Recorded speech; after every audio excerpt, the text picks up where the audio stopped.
नमस्कार, मी विजय जाधव, राष्ट्रीय अध्यक्ष भैरव क्रांती सेना।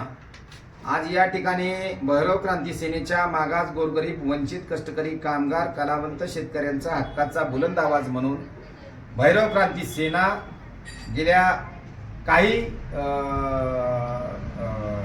महिन्यांमध्ये तिने तिच्या कार्यकारिणीची बांधणीची सुरुवात यामध्ये मोठ्या प्रमाणात मोठ्या ताकदीने केलेली। याच्या अगोदर जय भरनाथ सामाजिक सेवाभावी संस्थेच्या माध्यमातून वेगवेगळे भागातले उपक्रम सगळे राबवल्यानंतर आता भैरव क्रांती सेना ही वेगवेगळ्या भागामध्ये जिल्ह्यांमध्ये आपलं काम व आपली घोडदौड यामध्ये चालू ठेवते। त्याच निमित्ताने मागील 31/10/2025 रोजी सातारा येथे झालेल्या बैठकीमध्ये सातारच्या समस्त भटक्या विमुक्त जाती जमातीच्या सर्व मंडळींच्या माध्यमातून सातारचे जिल्हाधिकारी व सातारच्या इतर मागास बहुजन कल्याण विभागाच्या सहसंचालिका डॉक्टर कांचन जगताप यांच्या मार्गदर्शनाखाली त्यामध्ये सातारा जिल्ह्यामध्ये भैरव क्रांती सेनेने भटक्या विमुक्त जाती जमातीतील लाभार्थ्यांना ओळखपत्रे, प्रमाणपत्रे व वेगवेगळ्या योजनेच्या संदर्भात लाभ मिळण्यासाठी मागणी केली होती। त्या आधारे शासनाने यामध्ये सातारा जिल्हा प्रशासनाने, सातारा कलेक्टर साहेबांनी, सातारा समाज कल्याण विभागाने, सातारा इतर बहुजन कल्याण विभागाने यामध्ये आपल्या मागणींप्रमाणे सातारच्या सहसंचालिका यांनी हे परिपत्रक यामध्ये काढलेलं आहे। या परिपत्रकाच्या अनुषंगाने प्रथमतः 6 तालुक्यांमध्ये भैरव क्रांती सेनेच्या माध्यमातून मोठ्या प्रमाणात यामध्ये काम केले जाणार आहे। त्या सगळ्या पार्श्वभूमीवर त्या ठिकाणी असणाऱ्या महिलांच्या संदर्भातली परिस्थिती बळकट सक्षम व्हावी, त्यांना कायदा सुव्यवस्थेचे प्रश्न जिथं कुठं निर्माण होत असतात त्या ठिकाणी सुरक्षा मिळावी, त्यांचा अभिमान, स्वाभिमान, त्यांच्या आरोग्याशी संबंधित असणारे सर्व विषय यामध्ये हाताळण्यासाठी मदत व्हावी। या कामासाठी सातारामधून सातारा महिला विभागाच्या अंतर्गत महाराष्ट्र प्रदेश महिला कार्यकारिणीच्या मान्यतेनुसार व प्रदेशचे सर्व फाउंडर मेंबर कमिटीचे सदस्य, सर्व ज्येष्ठ पदाधिकारी यांच्या सर्व मान्यतेनुसार महाराष्ट्र प्रदेश महिला सरचिटणीसपदी श्रीमती हंसा चंद्रकांत चव्हाण यांची भैरव क्रांती सेनेच्या महाराष्ट्र प्रदेश सरचिटणीसपदी या ठिकाणी नियुक्ती केलेली।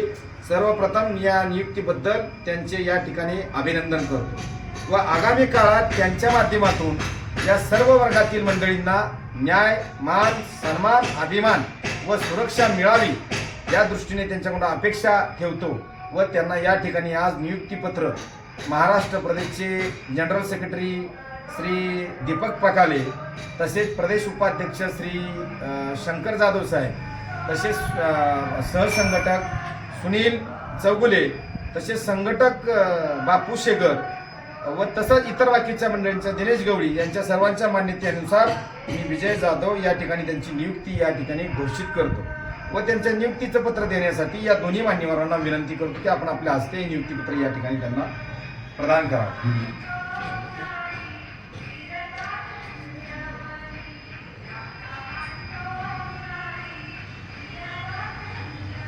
चला ताई, अभिनंदन। समाजाच्या नियुक्तीच्या संदर्भामध्ये रावसाहेब बापूराव पवार, मुक्काम पोस्ट निरा, तालुका पुरंदर यांची महाराष्ट्र प्रदेश सहसंघटकपदी या ठिकाणी नियुक्ती केली जाते।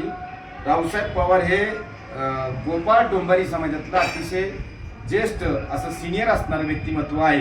त्यांच्या सिनियरिटीकडे बघता व सुनील चौगुले यांच्या सूचनेप्रमाणे, त्यांच्या विनंतीप्रमाणे श्री रावसाहेब पवार यांची नियुक्ती यामध्ये करण्यात येते व त्यांच्याकडून सुद्धा आगामी काळामध्ये भैरव क्रांती सेनेच्या माध्यमातून सर्वसामान्य लोकांपर्यंत पोहोचून त्यांचे प्रश्न सोडवण्यासाठी भैरव क्रांती सेनेचा अध्यक्ष या नात्याने मी त्यांच्याकडे विनंती करतो व त्यांच्या नियुक्तीबद्दल त्यांना या ठिकाणी शुभेच्छा देतो व मान्यवरांना विनंती करतो की आपण आपल्या हस्ते त्यांना नियुक्तीपत्र या ठिकाणी द्यावं। तुम्ही द्या दोघं, तुम्ही दोघं नंतर बाहेर पाहून राहील।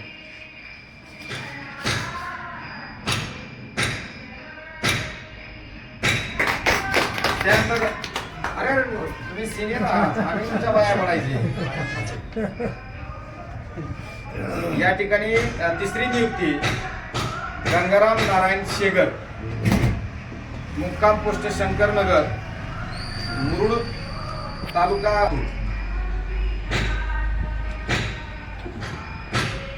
व्हिडिओ चालू आहे ना.